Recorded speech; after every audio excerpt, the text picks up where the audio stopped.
کہ حضرت عمر فاروق رضی اللہ تعالیٰ عنہ کے دور میں کوئی چور پکڑا گیا. تو آپ کو پتہ ہے کہ اسلامی شریعت میں چور کی سزا ہے کہ اس کا ہاتھ کاٹ دو. تو جب اس کا ہاتھ کاٹنے لگے نا تو وہ رو پڑا, کہتا جی میرا ہاتھ نہ کاٹے. تو اسے پوچھا کہ تیرا ہاتھ کیوں نہ کاٹے, تو نے چوری نہیں کی ہے, پکڑا بھی گیا ہے. اس نے کہا جی. پھر ہاتھ کیوں نہ کاٹے, اس کی وجہ بتا. وہ کہتا ہے جی ہاتھ اس لیے نہ کاٹے کہ میں نے آج پہلی بار چوری کی ہے تو پکڑا گیا.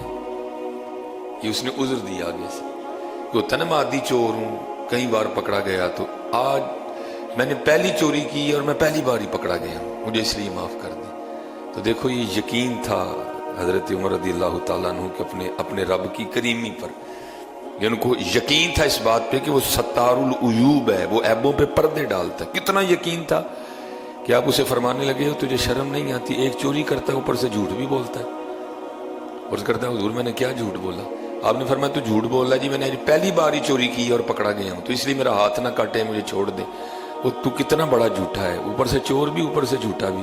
پہلی بار تو اس نے کبھی کسی کو پکڑا ہی نہیں ہے, پہلی بار تو اس نے کسی کو پکڑا ہی نہیں. سچ بتانا حضرت جی, اگر پہلی بار پکڑتا تو نہ تسی ایتھے ہوندے تے نہ میں ایتھے ہوندا, پھر پتہ نہیں سارے کتنے کتنے ہوندے.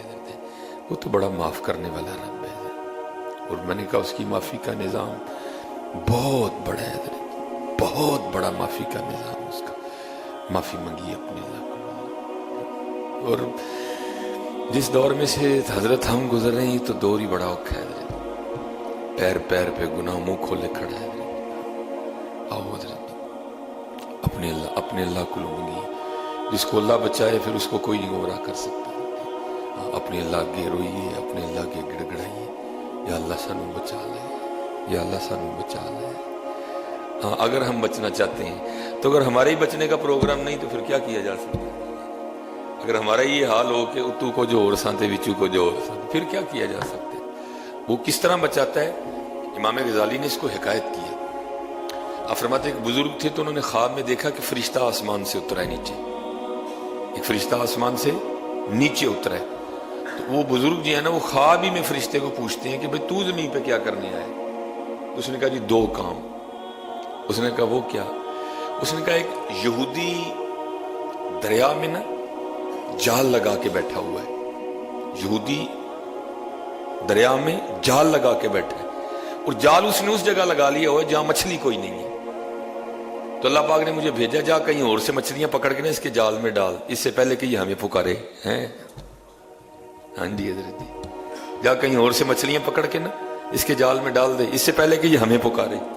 اللہ لوگ کہنے جی میں مسجد چ نہیں جانا ہے. چاچا تو کون ہونا مسجد چ نہ آنے والا, وہ تینوں بلاندہ ہی نہیں ہے جی. میں وہ ٹائم ہی نہیں لگتا جی نماز میں, تو کون ہونا تینوں ٹائم نہ لگے, وہ تینوں بلاندہ ہی نہیں ہے. کہ آتے ہیں وہی جن کو سرکار بلاتے ہیں. بڑے خوش ہیں حضرت ہم کہ ہم نماز نہیں پڑھتے, ٹائم ہی نہیں لگتا ہے. حضرت موسیٰ علیہ السلام واز فرما رہے تھے, آپ نے فرمایا ہے گناہ نہ کیا کرو, اللہ ناراض ہو جائے گا. ٹھیک ہے جی, اللہ جب ناراض ہوتا ہے تو پھر اس طرح بندے کو عذاب دیتا ہے. کہ بندہ اٹھ کے کھڑا ہو گیا, اس نے کہا جناب میں تو جو گناہ کرتا ہوں تو اللہ کی عنایات مجھ پہ بڑھتی جاتی ہیں. میرے پاس مال بڑا ہے, میرے پاس جائیداد بڑی ہے, میرے پاس زمینیں بڑی ہیں, میری اولاد بڑی ہے. حضرت موسیٰ علیہ السلام بھی حیران ہوئے. آپ نے جا کر نہ کوئی طور پہ اللہ کی بارگاہ میں عرض کیا, یا اللہ میں تیرے بندوں کو تیری طرف دعوت دے رہا تھا, ان کو ڈرا رہا تھا تیری نافرمانی کے عذاب سے. تو ایک بندہ اٹھ کھڑا ہوا, وہ کہتا ہے میں جو نافرمانی کرتا ہوں تو مجھ پر اللہ کی عنایات بڑھتی جاتی ہیں. میرے پاس مال بڑا ہے, میری اولاد بڑی ہے, میرے مویشی بڑے ہیں, میرے پاس زمینیں بڑی ہیں. تو یا اللہ یہ رنگ. تو اللہ نے فرمایا اے میرے کلیم, میرے جو عذاب کے رنگ ہیں نا ان میں جو سب سے ڈاڈا عذاب ہے میں نے اس وقت اس کو وہ دے رکھا ہے. عرض کی یا اللہ مال بڑا ہے, اولاد بڑی ہے, جانور بڑے ہیں, زمین بڑی ہے, کھیت کلیان بڑے ہیں, تو عذاب کیا ہوا؟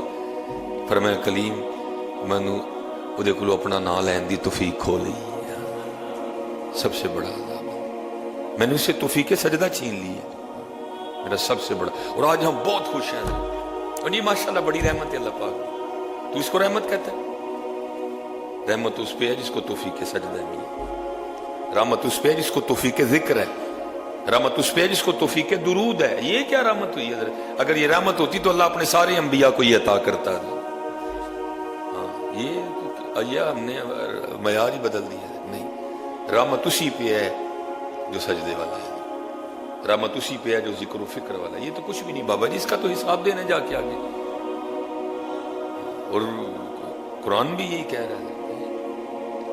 اس لیے جتھے ہو جائے اتھے معافی، جتھے ہو جائے اتھے معافی منگی اپنے اللہ. یہ بڑا کٹھن دور چل رہا ہے. اس کا ایک ہی علاج ہے اپنے اللہ کو سچی معافی. اچھا پوچھا کیا کرنے ہے؟ کہ ایک یہودی اس جگہ جال لگا بیٹھا جہاں مچھلی کوئی نہیں. اللہ نے مجھے فرمایا کہیں اور سے مچھلی پکڑ کے اس کے جال میں ڈال کے تے سانو پکار ہی نہ لگے، کہ تے سانو ہی نہ آواز مار دے. اچھا دوسرا کام، کہ ایک زاہد ہے اللہ کا عاشق جو کئی سالوں سے اپنے نفس سے جنگ لڑ رہا ہے اللہ کے لیے. تو آج اس کے دل میں نا حلوہ کھانے کی خواہش بیدار ہوئی تھی. تو ایک بندہ اس سے پیالی میں حلوہ دے بھی گیا. میری اللہ نے ڈیوٹی لگائی، جا کے حلوہ روڈ چھڑ کے تے حلوہ کھا لیا تو ساڑھے تو غافل ہی نہ ہو جائے. بچاتا ہے حضرت اپنے بندوں کو، وہ بہت بڑا بچانے والا ہے. آؤ اپنے اللہ کو پکاریے، اسی اپنے اللہ کو پکار دینی ہے. دیکھو نا حضرت جی یہ کیا ہے؟